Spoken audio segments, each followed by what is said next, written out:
Hola mis queridos amigos, nuevamente con ustedes, su doctor Tigre, el que ronca en esta negra noche neoliberal latinoamericana, sudamericana, ecuatoriana, un consejero de internautas que hoy día les va a hablar acerca de lo que está pasando en el Ecuador cuando estamos a punto de recibir la sentencia condenatoria al expresidente Rafael Correa, nuevamente una sentencia contra Jorge Glass, su vicepresidente, y los más altos funcionarios de su gobierno e inclusive algunos empresarios. Esta sentencia será pronunciada el día lunes de manera verbal y luego tendrá que ser pronunciada de manera escrita para que entre en vigencia, pero para entender de dónde viene todo el problema, que es un juicio por sobornos, tenemos que entender cuál fue la trayectoria que siguió Rafael Correa hasta llegar a esta situación. Recordemos que en el año 2006 tuvimos elecciones, luego de la caída del general Lucio Gutiérrez, que fue reemplazado por el gobierno del su vicepresidente, el doctor Palacio, y Lucio Gutiérrez fue derrocado mediante protestas llamadas de los forajidos, acusado de haber implementado la denominada Pichicorte, que era una corte fraguada artificialmente para manejar la justicia con el partido MPD, que entonces gobernaba la Universidad Central. El momento que se presentan las elecciones, entre los múltiples candidatos hay una pareja, Rafael Correa y Lenín Moreno, candidatos a presidente y vicepresidente, que no van acompañados de ningún otro asambleísta, por lo que ganan las elecciones, porque el resto de candidatos proponían continuar con lo que había sido la tradición de elegir presidente y vicepresidente y asambleístas, o en ese momento se llamaban diputados, pero los diputados que salían de diferentes bancadas, de diferentes provincias, era un reciclaje de basura política, como yo la llamaba, porque eran gente que estaba demasiado trillada, gente que estaba comprometida, que había cometido actos de corrupción, que tenía un historial político que se parecía a un historial de delincuencia. Esto le llevó a Rafael Correa a poder ganar las elecciones y durante 2 años se creó una nueva constitución denominada la Constitución del 2008, la Constitución de Montecristi, porque se reunían en una población cerca de Manta y entre Manta y Puerto Viejo llamada Montecristi, donde los asambleístas se reunían a deliberar cómo se podía hacer y cómo se podía crear leyes para gobernar este país, nuevas leyes que serían una transformación sustancial para crear una nueva forma de gobierno. En ese momento el petróleo estaba en ascenso, entonces Rafael Correa negoció con las compañías petroleras cambiar el modelo. Antes las compañías petroleras tenían de 5 barriles, 4 se los llevaba la compañía petrolera y solo 1 le dejaba en Ecuador. Él cambió la modalidad a la inversa y entonces el petróleo, que iba ascendiendo y casi llegó a los $100, se revirtió en un gran recurso económico para el país, y de esa manera Rafael Correa después, con ese presupuesto, con ese dinero, se negó a pagar la deuda externa, especialmente de los acreedores, y en su lugar, a través de la bolsa de valores, comenzó a comprar las deudas externas del Ecuador a los diferentes tenedores de bonos, compró esos bonos y de esa manera nos libró a nosotros de la enorme deuda externa que teníamos, y que en el tiempo de Lucio Gutiérrez se consumía más de la mitad del presupuesto nacional. Era asfixiante, era terrible, algo similar a lo que estamos ahora heredando con el gobierno de Lenín Moreno, que ya tiene el 57% del presupuesto del Estado destinado al pago de la deuda externa que ha comprometido en el país, violando las leyes de la Constitución. Así es como llega Rafael Correa al año 2008 con una nueva constitución, se convocan nuevas elecciones, gana su partido Alianza País, tienen mayoría en el Congreso y comienza una nueva época en el Ecuador en que el Congreso y el gobierno no entran en una difícil confrontación que había sido la particularidad del Ecuador. Pero en ese trayecto, en el año 2008 al 2012, se comienzan a dar modificaciones sustanciales, como era la separación de nuestra dependencia con Estados Unidos, sacando en primer lugar a la base de Manta, que estaba desde el año 1999 hasta el año 2009, por una década utilizando una base militar ecuatoriana. En la nueva constitución se señalaba que no se cedería ningún territorio, ningún espacio físico a ningún ejército extranjero, a ninguna organización internacional de tipo militar para que pudiera hacer operaciones en Ecuador. Esta fue la primera cosa. Hubo dificultades con la embajadora de Ecuador, de Estados Unidos en Ecuador. También se le sacó a USAID. También salimos del famoso Plan Colombia y comenzamos a cuestionar las fumigaciones que hacía la aviación colombiana en la frontera entre Ecuador y Colombia, porque el viento traía todo el pesticida, que era el famoso glifosfato, y destruía las plantaciones y producía cáncer en la piel de los habitantes de la zona fronteriza de Ecuador. En ese momento, en el año 2, se produce un conflicto entre Ecuador y Colombia porque hay la penetración del ejército colombiano en territorio de Ecuador en la zona de Angostura para matar al Reyes, que era el segundo de las FARC. Consiguen su objetivo, pero esto produce una ruptura de las relaciones entre Ecuador y Colombia que marca este distanciamiento de Ecuador de los Estados Unidos, porque detrás de todo este fenómeno, de esta invasión, había estado la asesoría logística de la base de Manta al ejército colombiano. Una vez que se suceden estos acontecimientos, viene el 30 de septiembre del año 2010, en que los policías protestan y se levantan porque se les quita algunos de los privilegios que tenían, entre esos los regalitos que les hacía precisamente la embajada norteamericana. Además, se le obliga a la policía a separar las computadoras que le había dado la embajada, y la embajada norteamericana se lleva las computadoras que había dado a la policía y donde se guardaba toda la información de los ecuatorianos, y esto crea un conflicto con la embajada, precisamente porque prácticamente todos los ecuatorianos teníamos que dar, o se llevaba nuestro récord policial en las computadoras de la embajada norteamericana, que estaban, entre comillas, regaladas, pero en realidad no estaban regaladas, estaban en calidad de préstamo a la Policía Nacional. Cuando llega este conflicto, la embajada recupera las computadoras con toda la información, nosotros nos quedamos sin nada prácticamente, y esta es la cosa más sorprendente. En realidad había sido que la embajada nos estaba vigilando a nosotros a través de nuestra propia policía. Llegan entonces conflictos también en Bolivia. Se escapa de Santa Cruz, quiere separarse inclusive de Bolivia. Hay problemas con Evo Morales, pero en ese momento ya se ha conformado UNASUR, la Unión de Naciones Sudamericanas, y esta UNASUR es la que anula la participación o el intervencionismo de la OEA y de los Estados Unidos, evitando que Rafael Correa sea destituido el 30 de septiembre y antes todavía más la destitución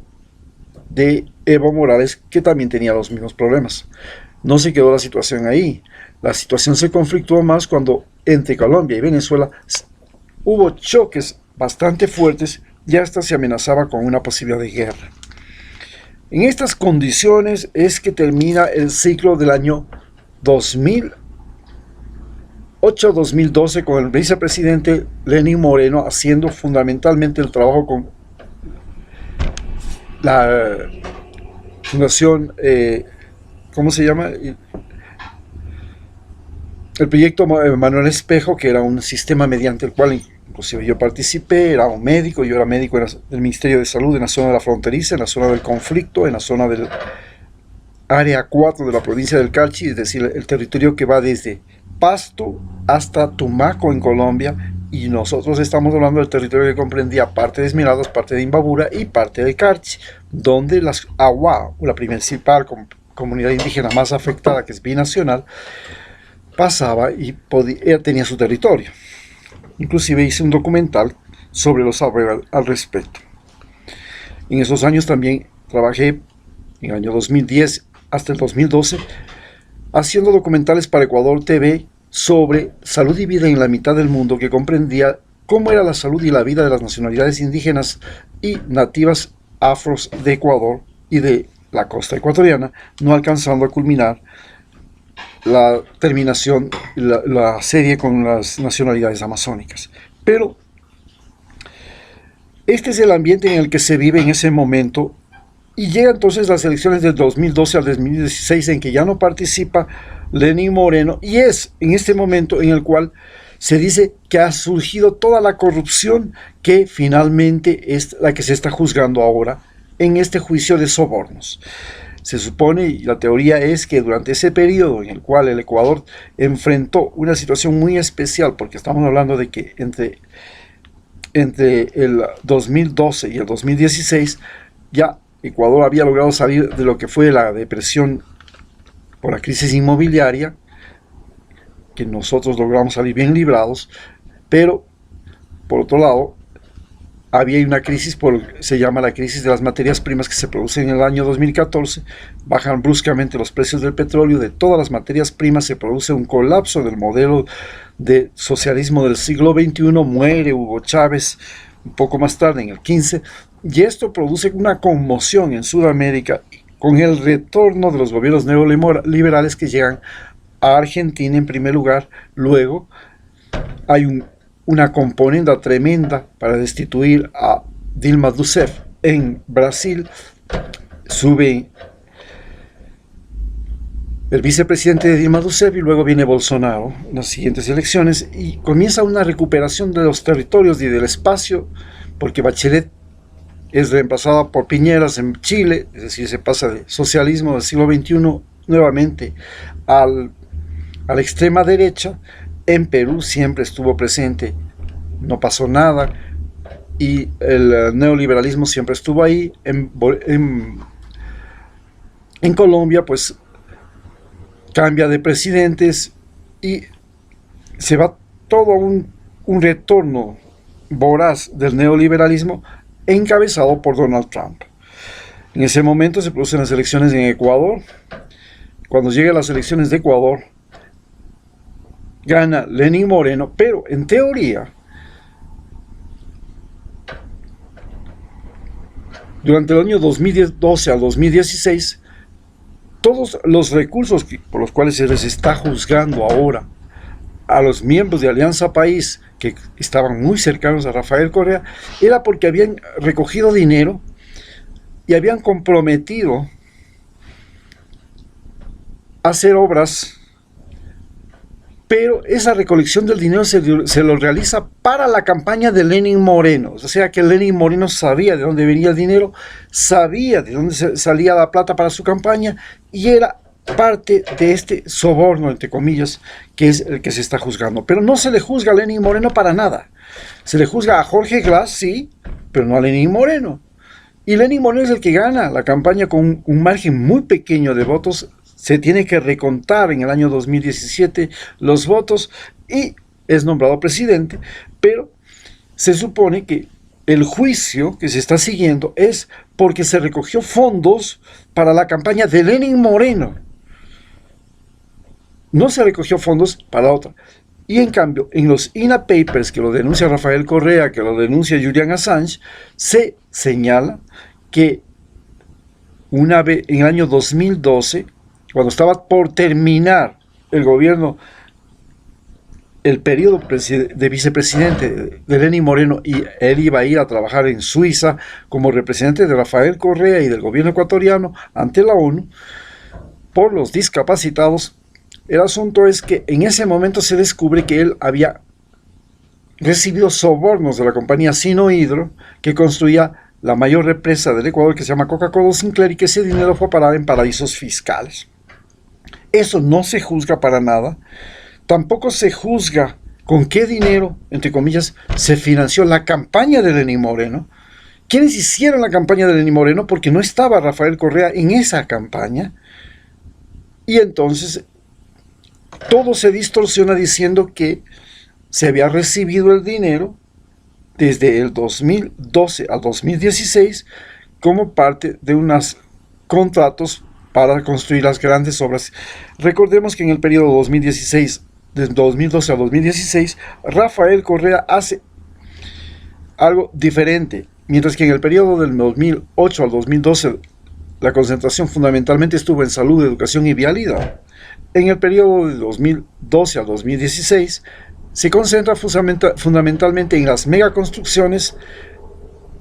Viene el famoso terremoto que nos destruye prácticamente 1000 kilómetros de costa, devasta la costa ecuatoriana, y viene todo lo que es la resiliencia del terremoto, que le cuesta al Ecuador una fortuna, y al mismo tiempo una demanda que le llega de las petroleras, entre ellas Occidental, porque de esa manera gana un juicio internacional por una negociación o un acuerdo que fue firmado antes del gobierno de Correa y que le permitió reclamar $1.000 millones. En estas condiciones es como nosotros nos enfrentamos y vemos que en este momento se hace un juicio en el cual no se toma para nada los gobiernos de Lenín Moreno, que son los gobiernos desde el 2006 al 2012, ahí nunca hubo ninguna trampa, nunca hubo nada, lo cual no es cierto. Sabemos que hubieron los INA Papers, y tampoco se toma en cuenta que en el gobierno de Rafael Correa, los que estaban al frente de la campaña de Lenín Moreno, que son Baroja y otros más, son los que comienzan a extorsionar a las empresas para financiar la campaña, por la cual ahora se le sigue juicio a Rafael Correa y sus más cercanos colaboradores. Es decir, era Baroja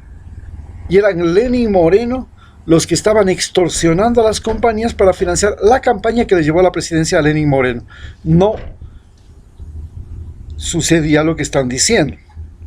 que del 2012 al 2016 las compañías pagaron sobornos para recibir obras. No. En realidad, las compañías lo que hicieron es asegurarse que Lenín Moreno les iba a dar obras en el futuro y financiaron la campaña. Pero finalmente Lenín Moreno le traicionó a todos los que financiaron su campaña, traicionó a Rafael Correa y a sus más cercanos seguidores, y por eso tenemos este juicio que es el que se está ventilando en este momento. Muchas gracias.